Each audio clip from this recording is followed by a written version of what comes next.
আহিছ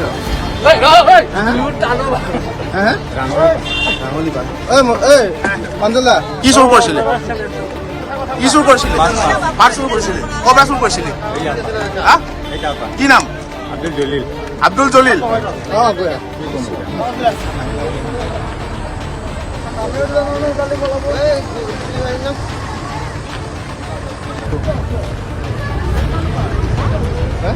নহয় নহয় এই বেলেগ মানুহ এই তাতে সেৱা কৰি থাকোঁতে পকেট মাৰি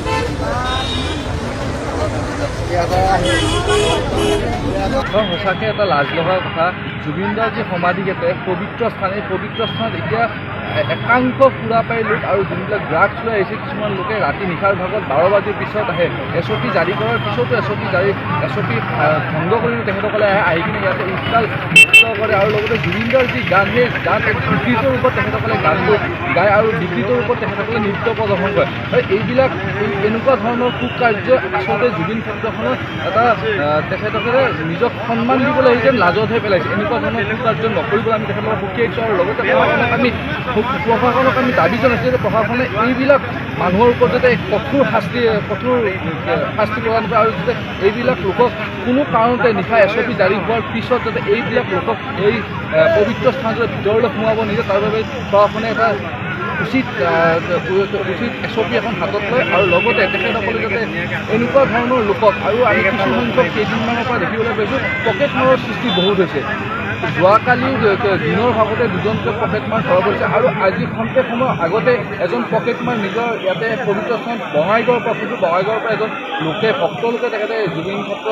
দৰ্শন কৰিবলৈ আহিছিলে কিন্তু সেই দৰ্শন কৰাৰ সময়তে তেখেতৰ পকেটটো মাৰি লৈ গৈছিলে আৰু সেই পকেটমাৰ এতিয়া বহুত হৈছে আৰু সন্দেহযুক্ত লোক ইয়ালৈকে আহিছে আৰু এনেকুৱা ধৰণৰ কুকাৰ্যৰ লগত লিপ্ত হৈ পৰিছে আৰু এই কুকাৰ্যলৈ লিপ্ত হোৱাৰ ফলত আৰু এই জুবিন সমাধি ক্ষেত্ৰ আছে জুবিন ক্ষেত্ৰখন তেখেতলোকে বদনাম কৰিবলৈ চেষ্টা কৰিছে আৰু এই যাতে কুকাৰ্য নহয় তাৰ বাবে প্ৰশাসনক দাবী জনাইছে প্ৰশাসনে ইয়াৰ ওপৰত এটা দ্ৰুত ব্যৱস্থা হাতত লয় আৰু যাতে নিশালৈ কঠোৰ এটা তেখেতসকলে SOP নিজৰ হাতত তুলি লয় ভিডিঅ' লৈ আছোঁ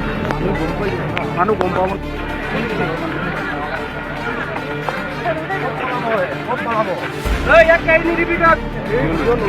ভিডিঅ' লৈ আছোঁ মানুহ গম পাব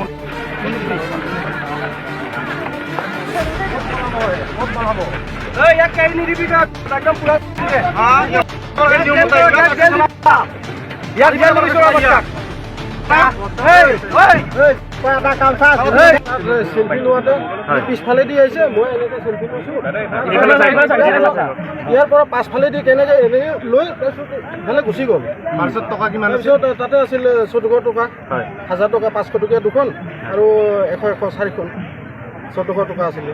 তাৰপিছত ইয়াত চেল্ফি লোৱাৰ পিছত তাত গ'লোঁ তাত চালোঁ ঘূৰি পিনি আহি তাত জোতা ততা পিন্ধি পাৰ্চটো চালোঁ পাৰ্চটো দেখোন নাই একদম মানে চট খোৱা নিচিনা হৈ গ'ল মোৰ তাতে ডকুমেণ্ট আছিলে অলপমান গাড়ীৰ ডকুমেণ্ট লাইচেঞ্চ এতিয়া ক'ত পালে এতিয়া মানে সেই লগে মই তাত গ'লোঁ মই পুলিচ ওচৰত তাত বোলো ছাৰ এনেকুৱা বোলে আহকচোন CC কেমেৰাটো হেৰি কৰোঁ চেক কৰাৰ পিছতেই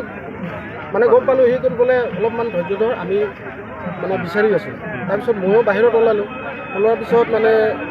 বিচাৰি দুজনমান মানুহক আমি সন্দেহ কৰি লৈ গ'লোঁ তাৰপিছত তাতে CC কেমেৰা চোৱাৰ পিছত সি নহয় তাৰপিছত আকৌ মানে বাহিৰত আহিলোঁ বাহিৰৰ ইফালে চোৱাৰ পিছত এইজন আমাৰ পুলিচ ছাৰে কি কৰিব বোলে আহকচোন ধৰা পৰিছে কোনো তাৰপিছত আমি বঙাইগাঁৱৰ পৰা আহিছোঁ আমি বঙাইগাঁৱৰ পৰা 42জন মানুহ হৈছোঁ ক'ত তাত লুকাই থৈ দিছিলে তাত তাৰপিছতে তাত ধৰা পোৱাৰ পিছত ই মানে প্ৰথমতেতো স্বীকাৰ কৰা নাছিলে তাৰপিছত অলপমান ক'লোঁ বোলে দে ভাই মোৰ পাৰ্চত অলপমান ডকুমেণ্ট আছে ডকুমেণ্টখিনি দে বাকী পইচাখিনি লৈ লওঁ একোৱেই নাই সি কৈছে বোলে মই পইচা নাছিলে মই ক'লোঁ বোলে আগতে যদি মোক ক'লেই হয় মই 500 টকা দিলোঁ হয় বোলে চাওক দাদা মোৰ ভুল হৈছে তাৰপিছত এই নকয় তাৰপিছত ডাইৰেক্টলিতো আমি CC কেমেৰা দিয়া দেখুৱাই দিলোঁ বোলে ইজন কোন বোলে এইটো মই বোলে মোৰ লগতে আছে এনেকুৱা কৰি তাৰপিছত সি ক'ল বোলে ক'ত আছে বুলি পাৰ্চটো ওলাই দিয়া তাৰপিছত ক'ল বোলে সেই পিছফালে দি